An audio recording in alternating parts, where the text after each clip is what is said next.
Hello everybody, Lawrence Fleming here again. As we look around and see what's happening in this world, we can see all the pieces are falling into place. We're not quite ready yet, but we're very close.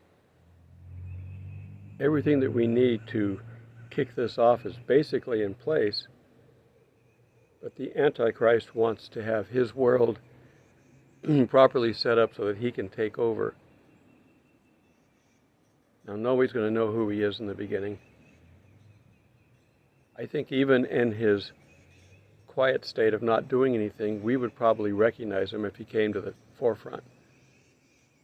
So I don't think he's ready to come down here until we're out of here.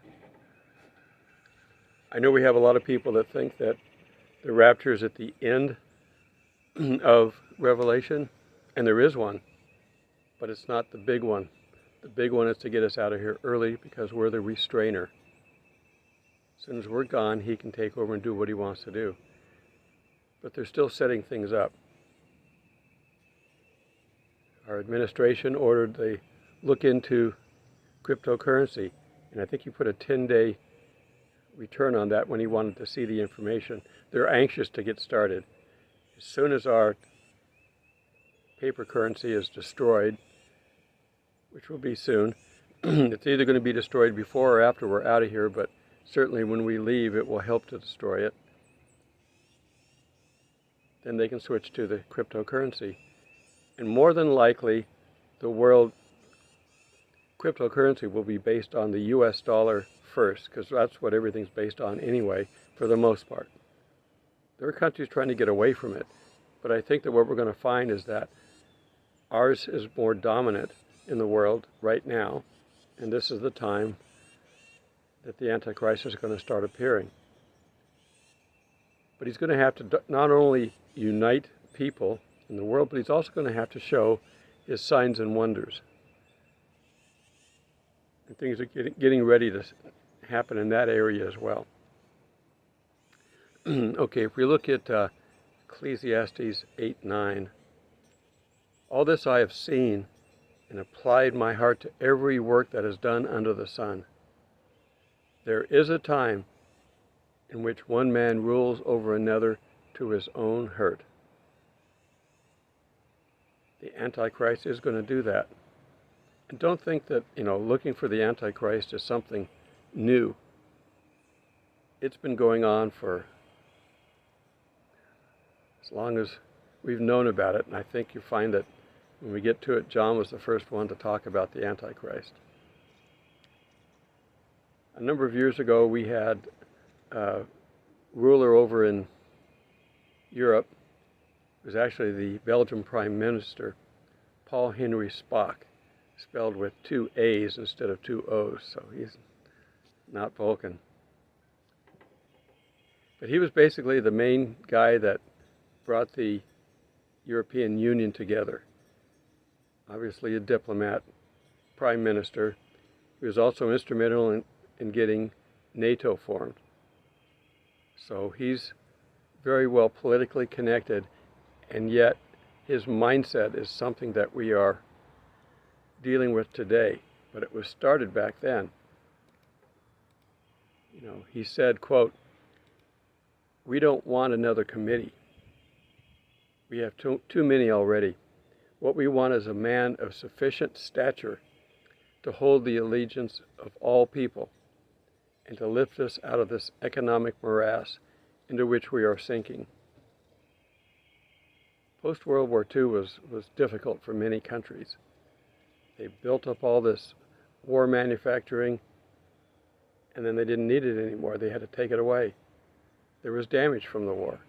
So post-World War II needed uniting and getting people together. That's why they formed NATO, to protect them so they wouldn't get attacked again. And to finish off, I saved his last sentence for the best. He says, "Send us a man, and be he God or devil, we will receive him." Can you imagine a world leader saying that? Well, like I said, John was the first to use the term Antichrist, so we're going to just look at his real quick. Let's go to 1 John 2:18. Dear children, this is the last hour, and as you have heard that the Antichrist is coming, even now many Antichrists have come. We've talked about this in the past. We know that Hitler would have been a good, small a Antichrist. Came out of nowhere, rose to power, and did evil things. This is how we will know it is the last hour. They went out from us, but they did not really belong to us. For if they had belonged to us, they would have remained with us. But their going showed that none of them belonged to us. The things that the Antichrist is going to promote are not going to be godly. By definition, he's the Antichrist. He is Satan's son, where Christ is God's son. Satan isn't very smart. Oh, he's smarter than we are. But in an overall thing, and looking at what he does, he's not real smart. One, we know what he's going to do, and he does it anyway. And he doesn't have the initiative to create his own. He has to copy everything else that God has done. So he creates his own son. Verse 20, but you have an anointing from the Holy One, and all of us know the truth. I do not write to you because you do not know the truth, but because you do know it, and because no lies can come from the truth. Who is a liar? It is whoever denies that Jesus is the Christ. Such a person is the Antichrist, denying the Father and the Son. No one who denies the Son has the Father. Whoever acknowledges the Son has the Father also. So we can see that the Antichrist is going to eventually, when he steps into the temple, claim to be Christ.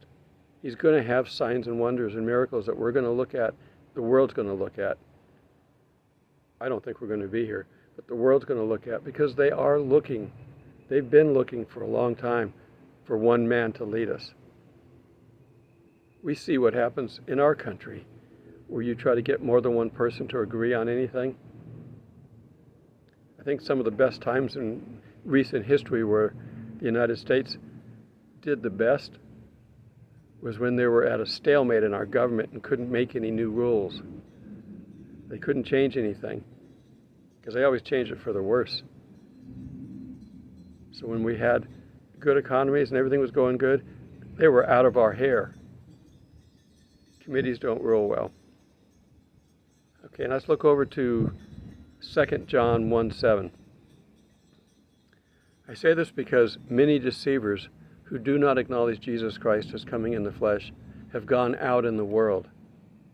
Any such person is a deceiver and the Antichrist. Little a. Watch out that you do not lose what you have worked for, but that you may be rewarded fully. Stay with what you know. You know who Christ is. Stay with him. Continue doing what you know he asked.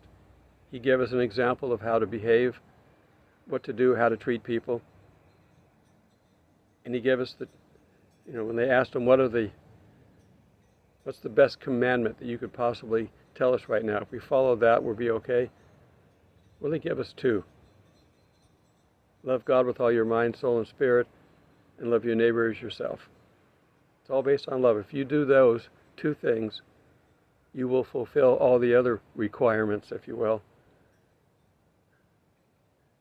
So be out there, be loving one another. Now, when we teach about Revelation, there are so many different versions of it. Everybody's got their own take. Believe me, there is only one true way to teach it. And we may get it before we're gone. But right now it doesn't look like it, because it looks like we're going to be out of here real soon. I've said in the past, prophecy, as I read throughout the entire Bible, doesn't affect those around them, and it doesn't affect those that it's meant for. They tend to ignore it, don't believe it, go about their daily lives. But when we look back, we can see, okay, the prophecy was true. We believe it now. We believe that is God. And I think we're going to be the same way. We can get bits and pieces out of Revelation, but it's written in the Hebrew prophetic style, which makes it virtually impossible for man to understand. The Spirit has to teach us. And Daniel said, don't open the book, until, close it and don't open it until the end times. What part of the end times? We're in the end times now, and we've got so many different varying beliefs. We got pre-trib, mid-trib, pre-wrath, post-trib. Only one of those is right when it comes to the first primary rapture. But there are other ones. Our two witnesses are raptured. There is a rapture at the end for the tribulation saints. There's a number of interpretations over pretty much everything that's in there. If God doesn't reveal it to you, you're wrong. And the bottom line, really, it doesn't matter. If we are forced to go through the tribulation, which I don't believe, but if we are, God will protect us the entire way. If we're out of here early on, then he can just hand the world over to Satan and say, okay, do whatever you want to do. Which I think is more likely. The world will see everything crashing down, and the Antichrist won't be able to stop it. He'll do a little bit early on to garner their support, to show them that he is, quote, the Christ in his own mind at least. But ultimately, the Antichrist dies. Ultimately, Satan is defeated.